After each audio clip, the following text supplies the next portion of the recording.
Good day, peace, love, and light to you all, family. Welcome to another YouTube video.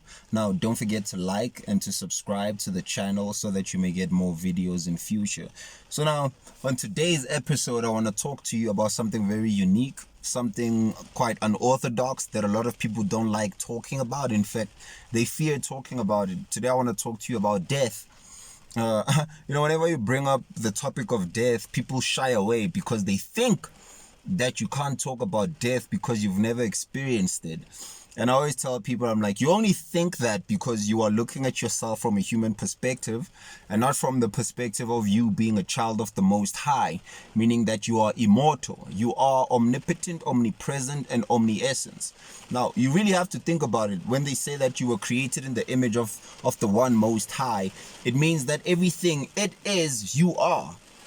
Literally think about it. Let me say that again. If you are created in the image of the Most High God, it means that everything it is, you are. So if God cannot die, if God has no beginning or no end, it also means that you too have no beginning or end.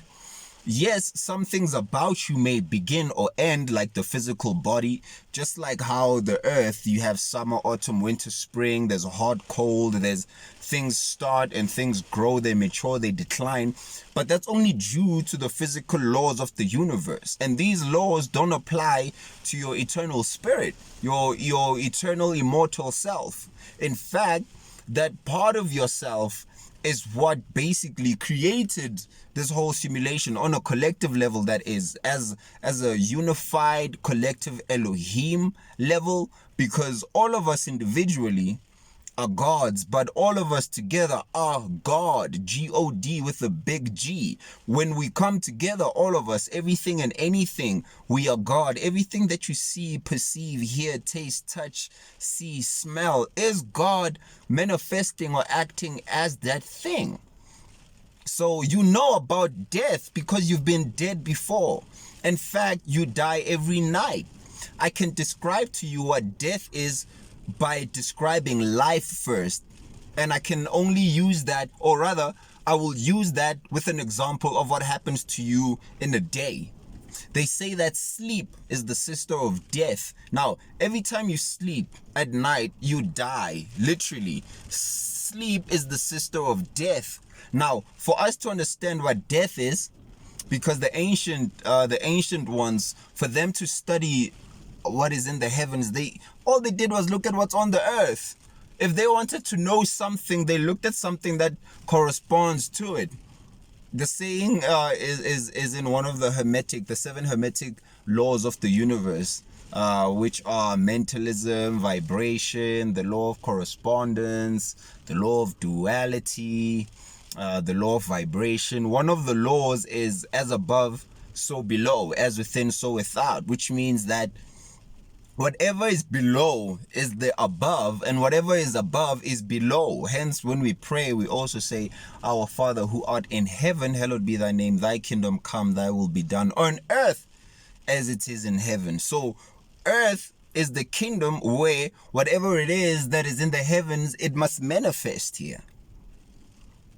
So you do know what death is, because to study death, you just have to look at, like how I said, look at the little things like sleep. So let's define death by explaining your life but using a day. So in your life, you are born, you are a kid, you're a baby, and then you become a kid, a teenager, and then you become an adult, and then you become like an old person, and then you die, right?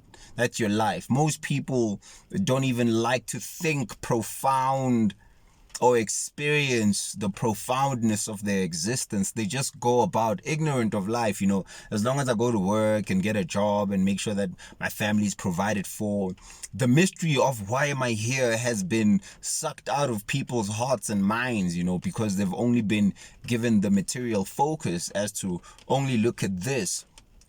But few remain that still want to know the mysteries of life, or what happens when we die. And we can know what happens when we die because we are, like how I said, children of the Most High. So let's describe your life using a day. You are born, you are a baby, We can akin that to you waking up in the morning. You are a little baby, you are fresh. And then let's say we'll call that about like 5 to 6, 7 a.m. whatever time you wake up. You're a baby. And then the next stage of your life is you're a kid. We'll call that around 7 to 12, 7 to 11-ish. That's you being a kid. And then you'll be from, let's say, 11 to 2 or 3 o'clock, you'd be what? You'd be a teenager. Around those times, we're looking at in terms of energy, that when you just wake up, you're fresh, you're a baby, you're still looking forward to the day. And then you are a kid, you are ready to explore. Now that's when like you are getting ready, drinking your coffee and whatnot. And then you go about, you're a teenager now, you are 11 to 12, you action everything, that's where your hormones kick in, you wanna you finding out things about life. That's that stage of your life in a day, if we were to like reduce it to a day. And then we'll say that from 2 or 3 to 5 you are an adult. That's like you now reaching the apex of your day, completing your day, either at work or your activities, whatever you were doing, right? And then the night would be your adult life, not even your adult life, your old age. So from 5, let's say, or from 6 to those times up to when you sleep, those would be the times when you are old. What happens at those times of the day? You get tired, you're relaxing. That we'll call that your retirement. You've retired from the activities of the world. You are laid back. You are ready to go to sleep, which is death. You basically are ready to die. And now let's look at what happens when you sleep. Because when you look at what happens when you sleep, you can get secrets to what happens when you die, right? We said that when you wake up, you are a baby. That's 4, 5, 6 a.m. Then you are a kid. That's 6, 7, 8, 9, 10 a.m. You are a kid. You still, you getting energetic. You're drinking your coffee. And then at the apex of your energy, you are a teenager at around 12, 11. And then when you are finalizing everything, like 12, 11, 1, 2, when you are finalizing everything, you are an adult. Around 3, 4, 5, you're finalizing the activities of the day. And then at 6, 7, 8, 9 day, you are an old person. Old age, you are retired, you're at home relaxing. That's you relaxing in your old age. And then you go to sleep. This is where the mysteries begin to happen. What happens when you sleep? Now, when you sleep, you dream about the activities of the day. Right? You know this. You will dream about the activities of the day. In one of your dreams, you'll probably dream about what happened, or you'll probably dream about what's going to happen tomorrow, who you saw. If you watched the movie late night, or you listen to a particular song, you might recall or dream about that song or that movie, or dream about the people who you were with. You will see the activities of the day, and you might see the activities of the next day. That is what happens also when you die, except now you don't dream about the activities of just the day, because remember we said we are prolonging your life and shortening it to a day. So now instead of dreaming about a day, you dream about your whole life. You basically have a review. In this case, you're not dreaming, you are rather having a review of the life you just lived. Just like when you sleep at night, you dream about the day you just had. Now, you review the life you've just lived. Your memory returns to you. The things that happened when you were a kid, a baby, the things that you forgot, they all come back to you because you've lost what? The density of the body. You are the spirit. You are the breath of life. In life, your life begins when the doctor spanks you or whatever happens and then when you take that first breath, your life begins. When you take your last exhalation, your life ends. Life begins with the inhalation of breath and life ends with the exhalation of breath. We could call the inhalation the morning and the exhalation the night. all of it is symbolic. It's the same thing repeating itself. So you can't say you don't know what happens when you die. You do know what happens when you die because you've died before. Yesterday you were asleep, today you awakened, and you definitely know that you were here yesterday. So too with your life, just that you can't remember all the details because your higher self or your higher soul wants you to focus on the activities for this particular life. So how you review the activities of the day is also how you review your activities of your life. And because we come to earth, let me just crack this window open here. And because we come to earth to get particular lessons and to evolve and to grow, if at the time of your death, your soul, God, higher beings, whatever it is that you are dealing with, the higher mind, you, which all of it will be you, when it feels that I have not lived up to my full potential, you reincarnate. You come back to do it again, or to sometimes not even as a punishment. Sometimes you come back so you yourself can grow. You might feel that I achieved this. Now I want to achieve this. And you will keep cycling back until your soul is fulfilled with material existence. And the final thing that is going to happen is, remember how we gave the example of what happens when you sleep? There's another type of thing that happens when you sleep, and this is called dreamless sleep. That's that sleep when you are sleeping and you have no dreams. That we could akin it to a soul that has matured and has reviewed its life, and then it goes into a state that we call or is known of as primal sleep. That's when your soul has now fulfilled its cycle of birth and death, birth and death, birth and death, and it has overcome duality. It has eaten off the tree of good and evil, and now it is going to eat off the tree of life. Remember, there were two trees in the garden. There was the tree of good and evil. And after they ate that, God said, whoa, let's kick them out so that they don't eat off the tree of life. So there were two trees. They always speak about the one tree. The tree of life is your body. You eat off the tree when you have accomplished the lessons of the body, the lessons of flesh, the lessons of duality, the lessons of death. Jesus being in the tomb for 3 days is symbolic of you being in physical incarnation. You are nailed on the cross. Bear your own cross. The cross is the death because it's the body. Because once you take on the body, spiritual ignorance begins. You are now ignorant of your true self, your true higher self, your divine essence, your true nature. You are ignorant of that. So that is symbolic of death. You are dead in the body. So the state that they call primal sleep is similar to when you have dreamless sleep and you just gone. You're not even dreaming because you would have now graduated. It's a state of Zen. It's a state of preparation for your next life in different dimensions, because that's what happens. You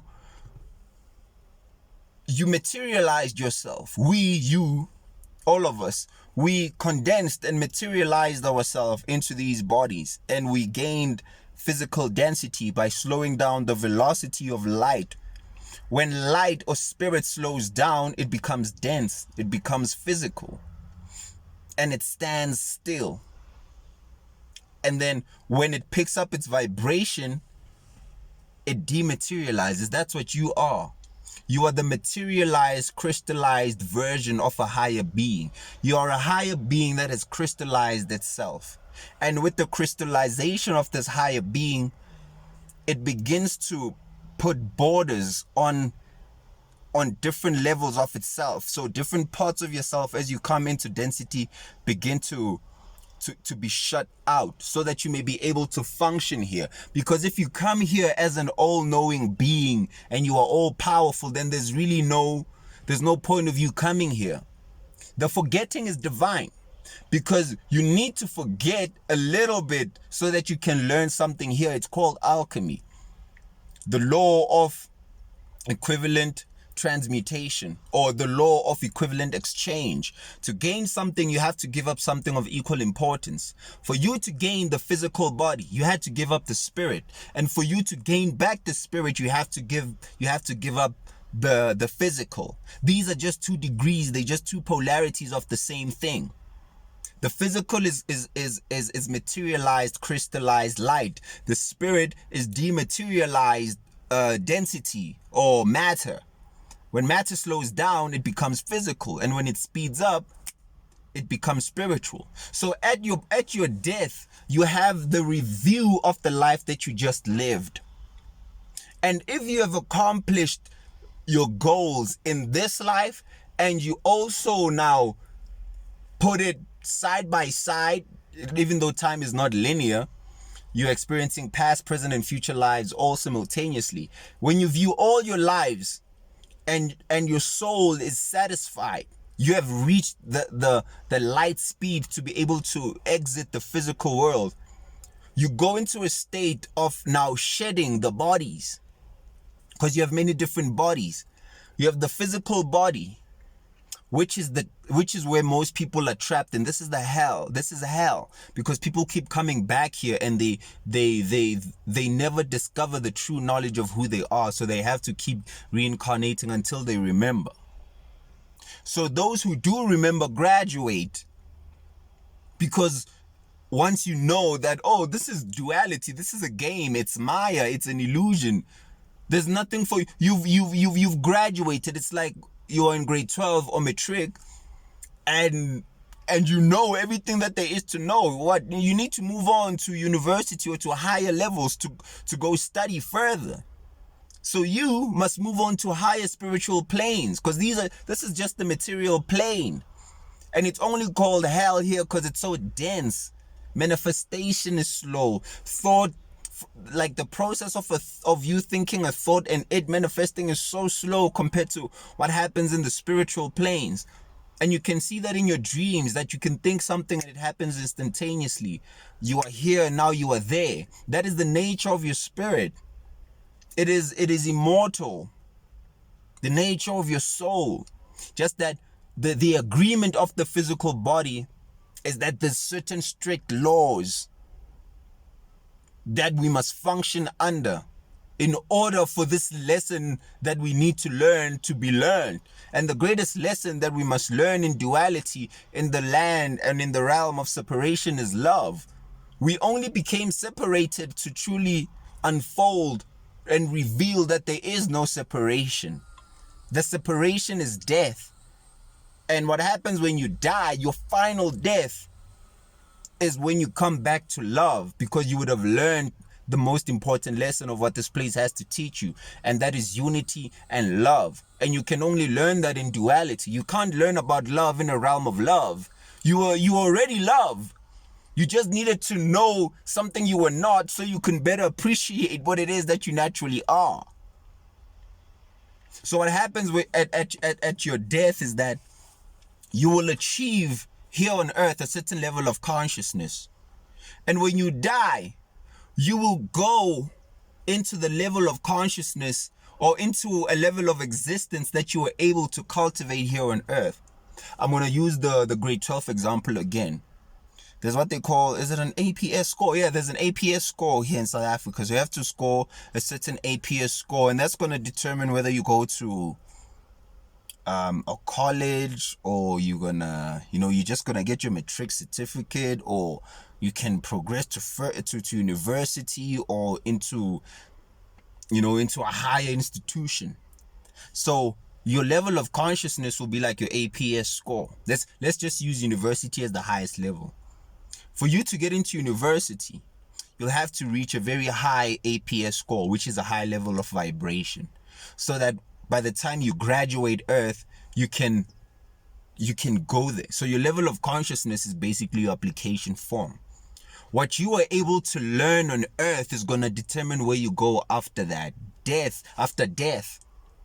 Because if you don't learn certain things, certain truths that you need to know before you can function in the spirit, where everything is connected and fast, You will keep coming back here. You need to learn about love and unity and and your own divinity in order for you to graduate. Because if you leave this place unmature, you're gonna mess up the rest of creation. You're gonna mess up with the natural order of things because of your thoughts and your hard emotions, your lust, your jealousy and greed. You have to purge that.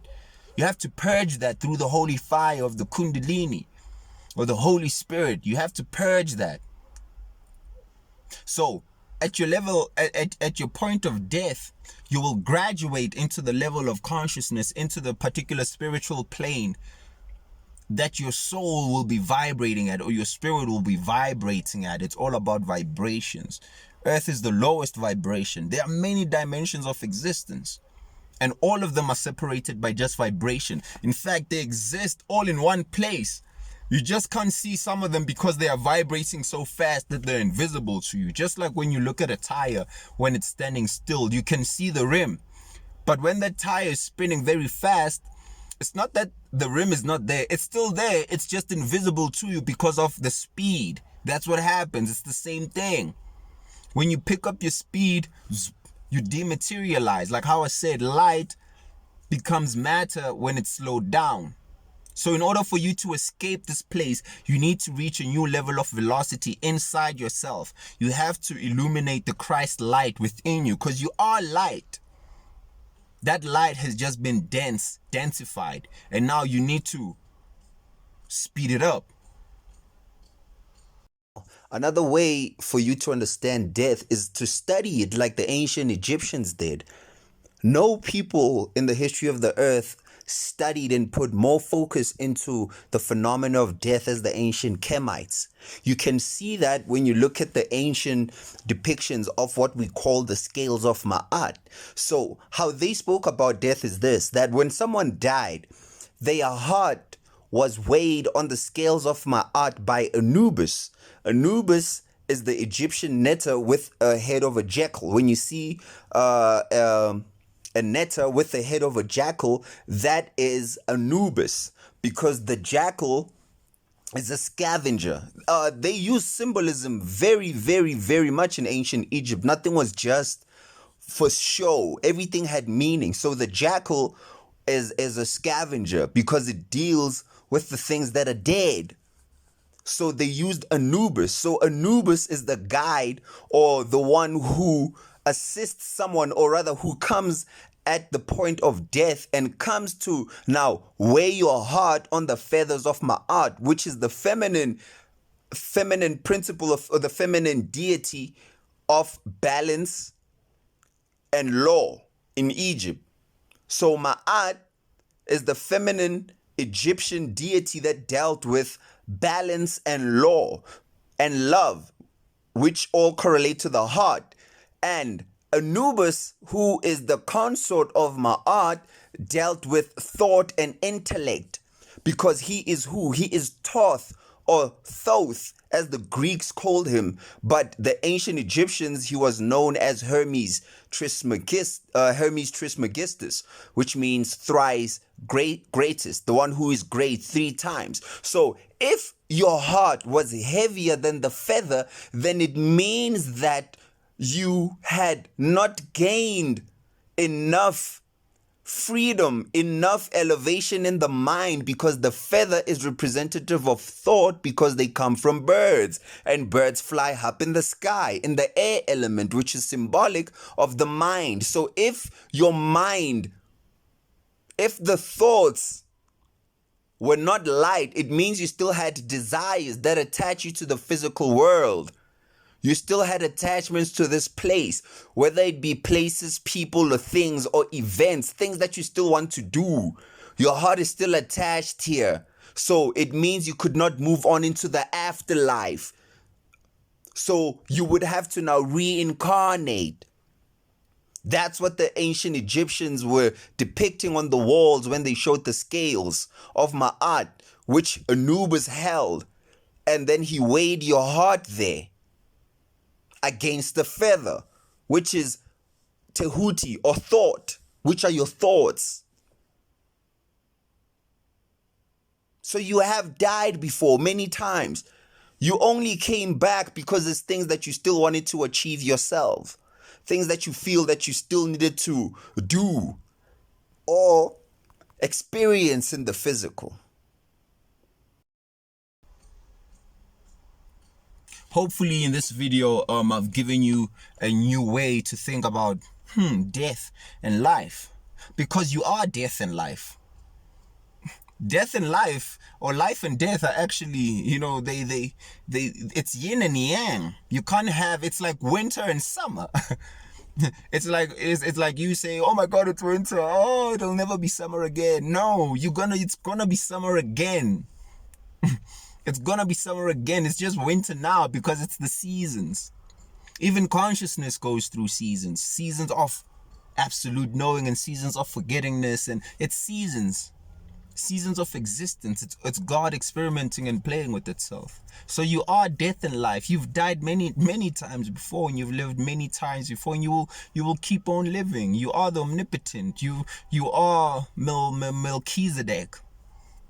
You know, you have no beginning, no end. You are the Alpha and the Omega, because your spark is of the highest order. Your spark is a fragment of God. Your body is created of the material, the material substances, which are subject to laws of change, growth, maturity, and decline, laws of change. But the spirit within is immortal.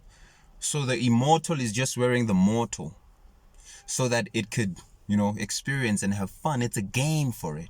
It's a game. And when you die, you just leave the game. You're just tired of the game. You're like, all right. I had my fun in the game. And then you move on, to the real juice, to the real life.